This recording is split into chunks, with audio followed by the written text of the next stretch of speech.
Saat ini kita akan memasuki persekutuan doa masa Pentakosta hari yang kedua.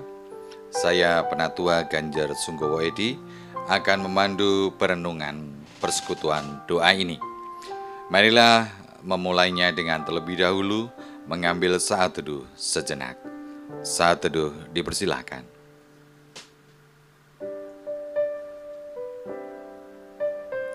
Saat teduh selesai. Bapak Ibu Saudara yang dikasihi oleh Tuhan, mari sebelum kita mendengarkan firman Tuhan, kita akan berdoa.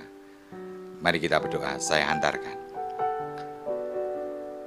Bapa kami di dalam surga, Bapa yang boleh kami kenal dan kami sapa di dalam Tuhan kami Yesus Kristus.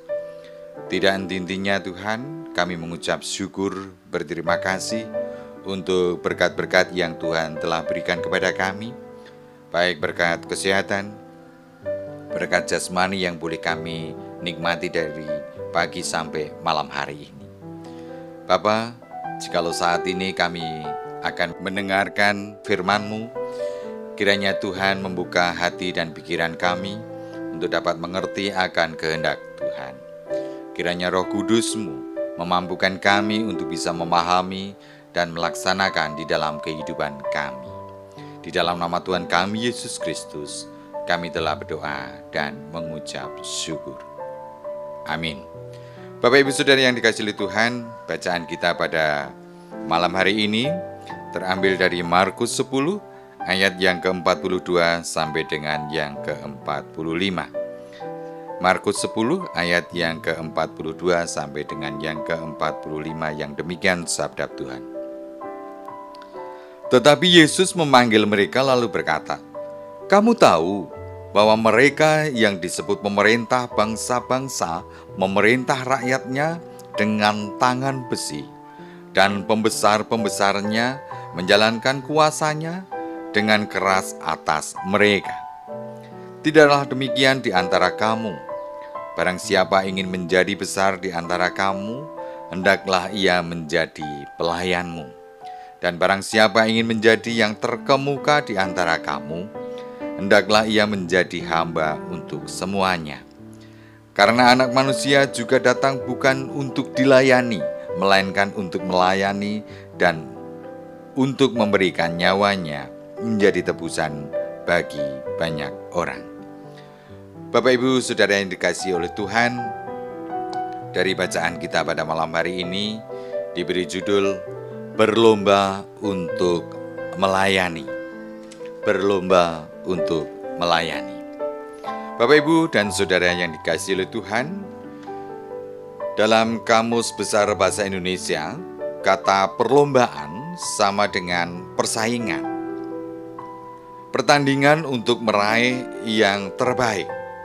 Dengan kata lain, esensi sebuah perlombaan adalah bersaing, bertanding, berlomba saling mendahului untuk meraih yang terbaik.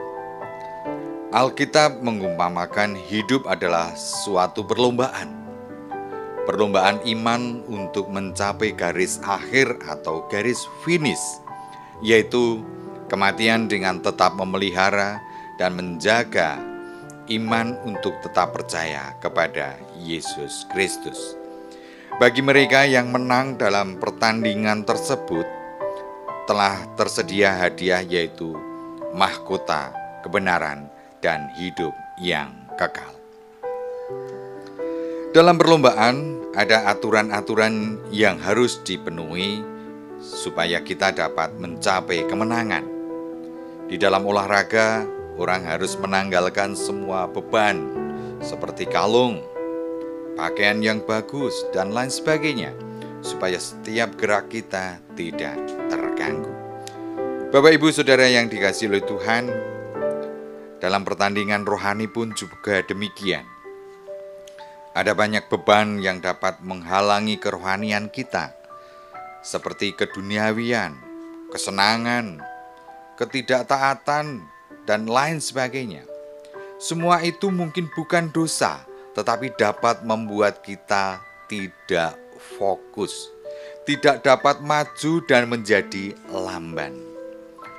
Dalam pertandingan kita harus fokus memandang pada satu tujuan dengan tekad yang kuat untuk menanggalkan setiap halangan, setiap dosa yang begitu kuat memikat dan menjerat kita, sehingga kita bisa sampai garis finish dan memenangkan perlombaan rohani yang diwajibkan bagi kita dan mendapatkan hadiah yang telah Tuhan siapkan.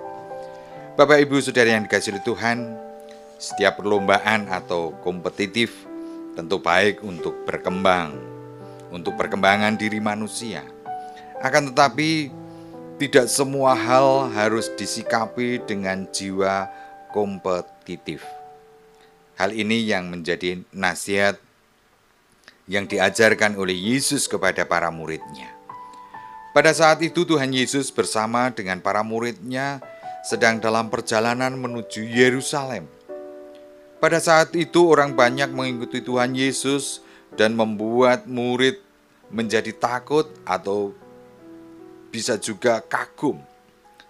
Dalam kesempatan itu Tuhan Yesus mengingatkan mereka tentang penderitaan sekaligus pemberitahuan tentang kebangkitan Tuhan Yesus. Yohanes dan Yakobus yang mendengarkan Tuhan Yesus dan memahami keberadaan orang banyak yang mengikut Yesus ingin mengamankan, dalam tanda petik, mengamankan posisi sebagai murid Kristus dengan memesan tempat di dalam kemuliaan Tuhan Yesus. Hal ini menunjukkan jiwa kompetitif yang dimiliki oleh murid Yesus yang siap mengikut Kristus dan mengharap imbalan atas kesetiaan mereka. Tuhan Yesus tidak memarahi mereka atas jiwa kompetitif yang mereka miliki. Akan tetapi Tuhan Yesus menumbuhkan motivasi untuk melakukan yang baik.